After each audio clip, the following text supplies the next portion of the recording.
यार अगर आपको वाई नहीं पता होगा तो कब डायमंड बनोगे।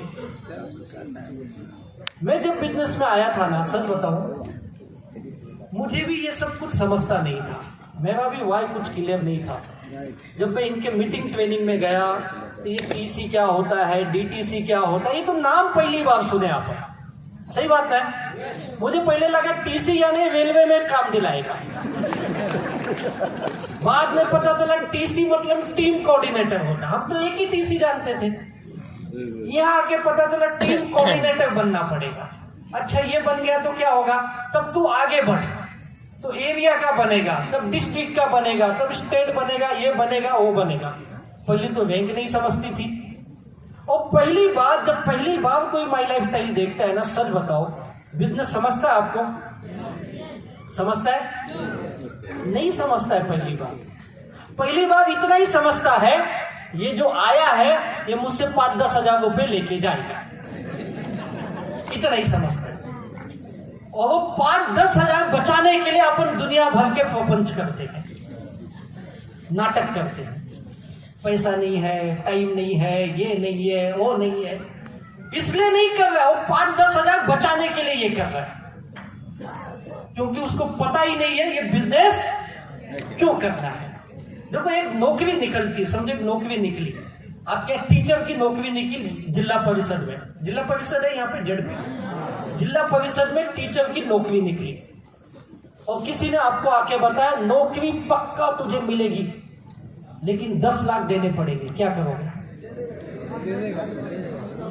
क्या करोगे? आपके पास 10 लाख नहीं है, आप एकदम बेकार हालत में हो, बुरी कंडीशन है आपकी, 10 लाख तो दूर है, 50 हजार भी नहीं आपके पास, क्या करोगे आप? कर्जा लेके दे देंगे। क्या करोगे? कर्जा भाई 10 लाख का सवाल है, लाओगे कि नहीं लाओगे? कितने लोग ऐसे लोगों को जानते हैं आपके गांव में, समाज में, आपके रिश्तेदारों में से लोग हैं, है ना? 10 लाख नहीं है, लाएगा, जमीन बेचेगा, घर बेचेगा, सोना बेचेगा, उधार लेगा, रिश्तेदारों से मांगेगा, किडनी बेचेगा, लेकिन लाएगा। सही बात है ना? क्यों? वो वाई क्लियर है उधर, वाई। कौन सा वाई? 10 लाख अगर देने से मैं जेडपी में अगर टीचर बन गया तो मेरी जिंदगी सेट हो गई, है या नहीं है? महीने का 50-60 हजार की इनकम चालू, है या नहीं है? ये 10 लाख तो 2-3 साल में वसूल लूंगा मैं, यही सोचता है ना? वाई क्लियर है। लेकिन माई लाइफ स्टाइल में 10 हजार भी नहीं देता है वो। क्यों करना ये नहीं समझ में आया।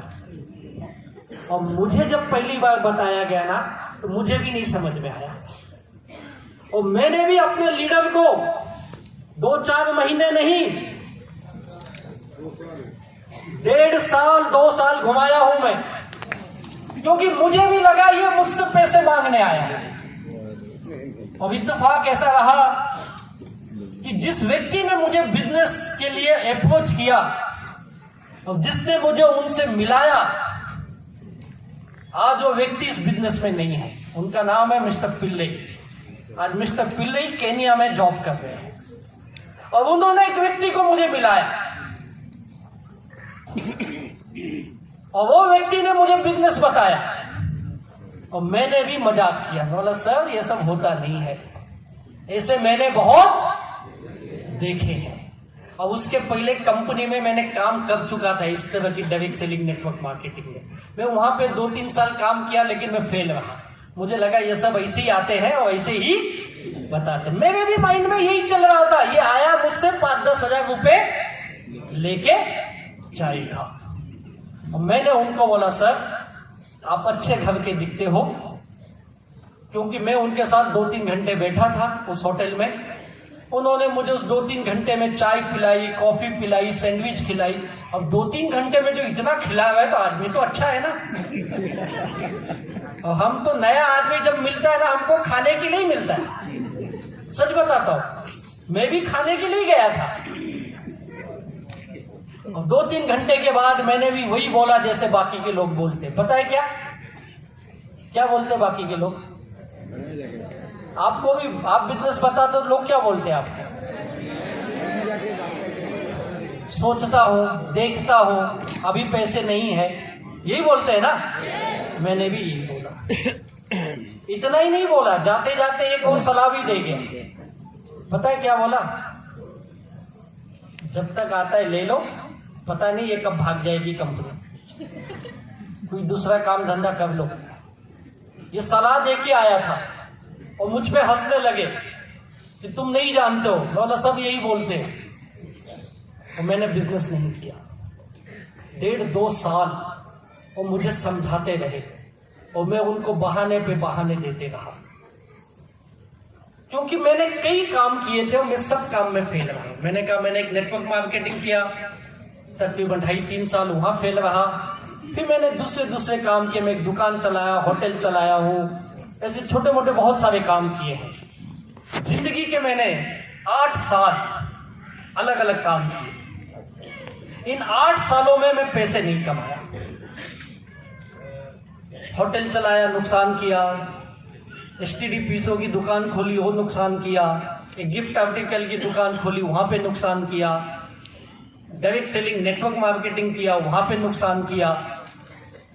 पैसे नहीं कमाया। इन 8 सालों में एक चीज सीखा हो कि दुनिया उसी की कीमत करती है जिसके जेब में पैसे होते हैं। अगर आपके जेब में पैसे हैं तो दुनिया आपको सलाम करेगी, और पैसे नहीं है तो दुनिया छोड़ो, अपने घर में अपनी कोई कीमत नहीं है। आप किसी काम के नहीं हो। और मेरे भी घर में वही हालत थी। मेरे माँ बाप मुझे समझाते थे, बेटा तू सुधर जा, सही काम पकड़। मैं बोला मैं सही काम करता हूं लेकिन कुछ बनता नहीं है। क्यों बिजनेस में उलझा है? तेरे बस का नहीं है बिजनेस, तू नौकरी कर। और फिर उदाहरण दिए जाते हैं हमको, देख तेरे साथ पढ़ा हुआ लड़का आज कहां पे चले गया, आज उसका लड़का देख आज अच्छे जॉब पे लगा है, तू क्या कर रहा है? 8 साल हो गया मैंने बीकॉम किया, एमकॉम किया, फिर मैं एमबीए की तैयारी किया। एमबीए में एडमिशन मिला लेकिन मैंने एमबीए नहीं किया। मुझे बिजनेस करने का नशा लगा लेकिन मेरा बिजनेस नहीं चला। और ये बिजनेस करने का भी नशा नेटवर्क मार्केटिंग के थ्रू ही लगा था, और मैं फेल रहा। और इन 8 सालों में एक चीज समझा, अगर आप पैसे नहीं कमाते हो तो आप इस धरती पे एक बोझ हो।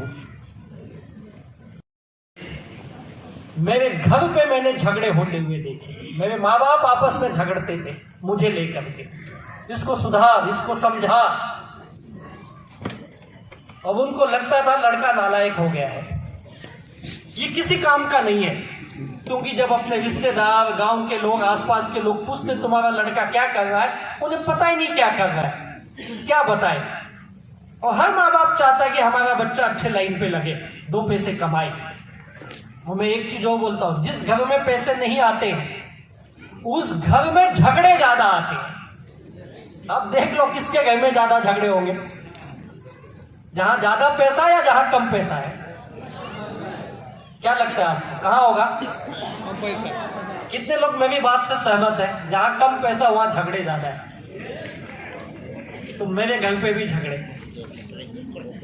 और इसी बीच उनको ये लगा लड़के को लाइन पे लाना है तो इसकी शादी करा दो। तो मेरी अरेंज मैरिज हो गई।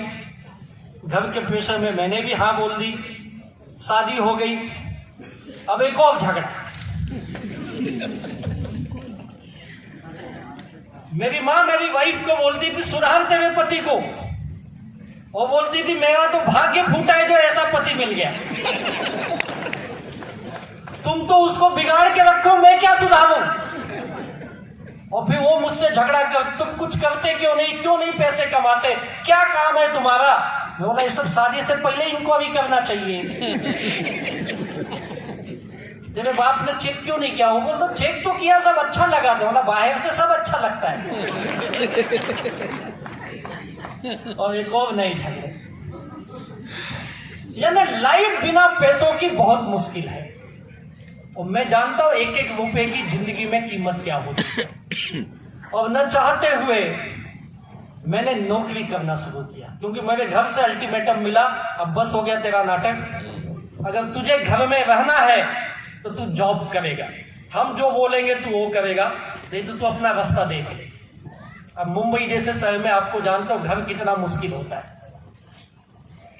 न चाहते हुए मैं भी दुखी था, बिजनेस कुछ चल नहीं रहा था, सब में नुकसान किया, और जाने अनजाने में करीब करीब 24-25 लाख की लाइबिलिटी आ गई। मैंने पैसे कम लिए लेकिन बढ़ते बढ़ते बहुत ज्यादा हो गया। मैं हमेशा बोलता हूँ प्लीज इंटरेस्ट के पैसे से बचिए, ये बड़ी तेजी से बढ़ता है, और इतना तेजी से बढ़ता है कि हम समझ ही नहीं पाते। और ये मैं यानी समझो मैंने 100 रुपए लिए तो मैंने 500 भरे, 4 गुना 5 गुना ज्यादा। अब इस तरह से मैं बड़ी कब्जे की दुनिया में न चाहते हुए मैं नौकरी करने लगा, और नौकरी करते करते मुझे इस बिजनेस को फिर से मिस्टर पिल्लई जी के माध्यम से देखने का मौका मिला। मैंने कहा सर एक बार किया हूं, अब मुझसे नहीं होगा, अगर मैंने ऐसा कुछ किया तो मुझे घर से निकाल दिया जाएगा, मैं जॉब कर रहा हूं वही ठीक है। और मैं कभी 1 रुपया कमा के ना घर पे दिया नहीं, क्योंकि जो कमाता था लोगों के देने में जाता था। हम मिडिल क्लास के आदमी हैं, माँ बाप सिखाते हैं बेटा 2 रोटी कम खाना, लेकिन दरवाजे पे मांगने वाले नहीं आने चाहिए, यही सिखाते हैं ना अपने को। और मुझे मांगने वाले ज्यादा ढूंढते थे, मेरी हालत अलग थी। और कहीं ना तो कहीं मुझे लगता है इसी वजह से मैं इस बिजनेस में वापस दोबारा आया भी, क्योंकि जॉब भी मैंने 1.5-2 साल किए, वहां पे भी कुछ हो नहीं रहा है, जो भी सैलरी आती लोगों को देने में जा रही है। तो सोच रहा था कुछ तो करूं जो इस 24-25 लाख की लाइबिलिटी से बाहर आ जाए।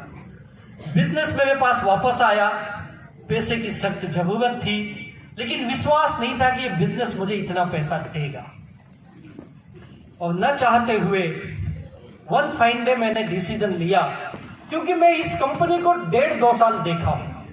मैं भी ग्रेट लीडर दयानंद सर को तहे दिल से वंदन करता हूं, जिन्होंने मुझे बार बार समझाया तू कर ले। मैं उनका कई बार मजाक उड़ाता था, मैं उनको पूछता था सर एक चीज पूछूं, बोलो। बोला तुम्हारा बिजनेस इतना अच्छा है तो तुम चेन्नई से मुंबई आते हो आदमी ढूंढने के लिए, चेन्नई में आदमी नहीं है क्या रे? सही बात है ना? वो बोलते थे नहीं मेरा चेन्नई का बिजनेस बहुत अच्छा चल रहा है, मेरे लीडर बहुत अच्छे, मुझे अभी महाराष्ट्र डेवलप करना है, पूरा इंडिया डेवलप करना है, इसके लिए आया। मैं उनको बोला ध्यान रख ये मुंबई है, अगर गड़बड़ किया ना तो चेन्नई में ढूंढ के लुंगी निकाल के मारेंगे। चेन्नई के लोग लुंगी पहनते हैं। फिर वो हंसते थे, वो कभी मुझ पे गुस्सा नहीं हुए, और ऐसी मैं भी उनके साथ दोस्ती हंसी मजाक करता था। 1.5-2 साल समझाए, मैं समझने को तैयार नहीं, पैसे की बहुत सख्त जरूरत है, नौकरी कर रहा था, घर पे 1 रुपया देता नहीं था, क्योंकि बाप ने बोला था बेटा जब तक जिंदा होना तुझे खिलाऊंगा, लेकिन जिसका लिया उसका दे दे। और मेरी जिंदगी ऐसी चल रही थी। वन फाइन डे पता नहीं उस ऊपर वाले ने क्या सोचा, उस परम पिता परमात्मा, उस भगवान, उस अल्लाह ताला, उस वाहिगुरु को, जीसस गॉड को धन्यवाद देता हूं जिसने मुझे ये बुद्धि दी। बोला यार चलो एक बार और कोशिश करता हूं। और फिर मैंने एक कोशिश और की, मुझे बताना नहीं पड़ा तू वापस कर, मेरे अंदर से आवाज आई हो। मैंने बिजनेस बोला चलो एक बार और करता हूं। ऐसा नहीं कि आईडी लगाने के लिए पैसे नहीं थे, जुगाड़ का अपन मास्टर थे, तो कहीं से भी लाता था। और 3 आईडी ली मैंने, 3 आईडी लेके बिजनेस स्टार्ट किया। नौकरी के साथ धीरे धीरे काम आगे बढ़ा। और शुरू में मेरा एक ही वाई था। मेरा वाई बताता हूं मैंने क्यों किया बिजनेस। पैसे की सख्त जरूरत थी, मेरा गोल बहुत ही क्लियर था, एकदम क्लियर गोल था। मैं यहां से इतना पैसा कमा लूं कि मैं लाइबिलिटी के दुनिया से बाहर आ जाऊं, बस ये गोल के साथ मैंने काम शुरू किया। लाइबिलिटी फ्री लाइफ जीना चाहता था। घर पे लोग आते 4 बात सुनाते हैं, और मेरे वजह से मेरे माँ बाप को जो तकलीफ होती है उससे बाहर आना है। लाइबिलिटी फ्री लाइफ यानी कर्जे से बाहर आना है। और मुझे 24-25 लाख की कमाना था, ज्यादा नहीं। मुझे याद है एक आपके यहाँ आरटीपी होती होगी ना, आरटीपी 2 दिन वाली ट्रेनिंग, ऐसे ट्रेनिंग में मैं गया था मुंबई के लोनावाला करके जगह, वहां पे, और एक साउथ के लीडर आए थे और वो लोगों को बोल रहे थे तुमको इस बिजनेस से क्या चाहिए तुम पेपर पे लिखो।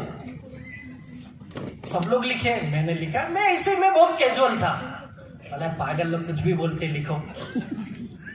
तो सबका चेक कर रहे थे। जब मेरे पास आए, शो योर बुक, क्यों नहीं लिखा? बोला नहीं ऐसे ही। लिखो लिखो, क्या चाहिए लिखो तुम। मैंने लिखा 25 लाख। उन्होंने बोले 25 लाख चाहिए, वेरी गुड वेरी गुड, कब चाहिए लिखो, date date put your date. मैंने लिखा आज का डेट। तो मेरे को देखता है, कौन है तेरा अप्लाई? बोला चल नहीं लिखा। क्या लिखा है तुम?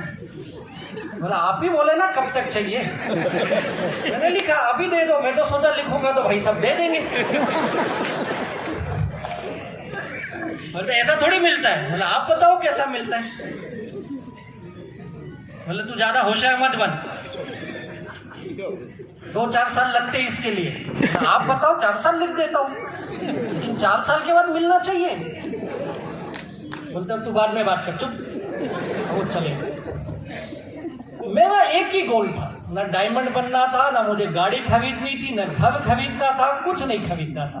बस एक लाइबिलिटी से बाहर आ जाऊं और दूसरा एक इनकम आए, महीने का 10-20 हजार आ जाए, जो मैं अपने घर में दे दूं। माँ बाप खुश है, 10-20 हजार कमा रहा है, लड़का लाइन पे है, मिडिल क्लास आदमी। इतनी सी सोच, ये सोच के साथ मैं बिजनेस में आया और फिर मैंने काम शुरू किया। ये वाई बड़ा इंपॉर्टेंट है। कई लोग लिखते हैं मर्सिडीज बेंज चाहिए मुझे। आज क्या तेरे पास? साइकिल। साइकिल है, मर्सिडीज चाहिए, कुछ मैच नहीं हो रहा है ना। हो रहा है आपको लगता है? गोल जो होता है ना, वह ये इमोशनल होना चाहिए, जो आपके दिल से लगा हुआ है तो मिलेगा। मर्सिडीज लिखना आसान है, लिखना आसान है, उसमें चाहत नहीं है आपकी, वो आपकी इच्छा है। मिला तो भी चलेगा, नहीं मिला तो भी चलेगा। वो सोच नहीं चाहिए, वाह यानी वो जिसके सिवाय मेरी जिंदगी चल ही नहीं सकती है। मान लो मुझे मेरे बच्चे को पढ़ाना है, 50 लाख चाहिए, तो 50 लाख बहुत इंपॉर्टेंट है। बच्चे की पढ़ाई, अभी हमारे कई लीडर्स, हमारे एक सीटीसी लीडर है, उनका बेटा अमेरिका गया, बोले सर 70 लाख खर्च किया मैंने। 70 लाख सीटीसी लेवल पे, इतना पैसा था? बोले नहीं सर, कुछ बचाया था, कुछ बैंकों से लोन लिया। हमारे 2 डायमंड है मिस्टर सुनील सागवेकर, उनके दोनों बेटे, एक अमेरिका गया, एक लंदन गया हायर एजुकेशन के लिए। मैंने पूछा सर कितना खर्च किए? बोले एक बेटे को 72 लाख लगा, दूसरे के लिए 60 लाख लगा। सोचिए 1.25 करोड़ रुपए बच्चे को केवल 2 साल की हायर डिग्री दिलाने के लिए। हमारे डीएच कदम की बेटी अभी लंदन में एमबीए कर रही है। उनसे पूछा सर कितना लगा? बोले सर 2 साल के कोर्स के लिए 67 लाख दिया मैंने। यानी आज 60-70 लाख एक बच्चे को 2 साल का हायर एजुकेशन के लिए दे रहे। This is the power of my lifestyle. ये है गोल, ये है गोल जो मेरे बच्चे को पढ़ाना है। मुझे मेरी बेटी की शादी करना है, मुझे बिटिया की शादी के लिए 20 लाख लगेंगे, तो ये आपका गोल हो सकता है। बाकी भी मर्सिडीज BMW अपने आप आ जाती है आगे चल के। एक इमोशनल गोल, इमोशनल वार, इसके सिवाय जिंदगी जी नहीं सकता हूं। ये तो चाहिए ही चाहिए। और मेरी जिंदगी का एक ही मकसद था, ये मिल जाए मुझे। मैं 2,10,000 के लिए आया नहीं था। जब कोई लोग 2,10,000 बोलते थे, मैं ऐसे पीछे बैठ के हंसता था, कितना पागल है ये, इतना पैसा आएगा क्या? अपने को 10,000 आ गया तो भी ठीक है। हफ्ते का 2,10,000 यार। मैं तो कई बार बोलता तो मुझे 10,000 दे दे, 2 लाख तो रख ले। नहीं, इतनी बड़ी बात अच्छी लगती है। छोटा पैसा मुझे अभी चाहिए। और यही वजह है कि ये गोल लेके मैंने काम शुरू किया। और माई लाइफस्टाइल बिजनेस में मैं सोचता हूं, इस बिजनेस में आने के बाद मुझे बहुत सारी चीजें समझने को मिली। जैसे कि जिंदगी का पर्पस क्या है, जिंदगी में कुछ सपने होते हैं, गोल होते हैं। मैं हमेशा बोलता हूं माई लाइफस्टाइल हम सब के लिए एक नया जीवन ही दे देती है। ये जितने लीडर बैठे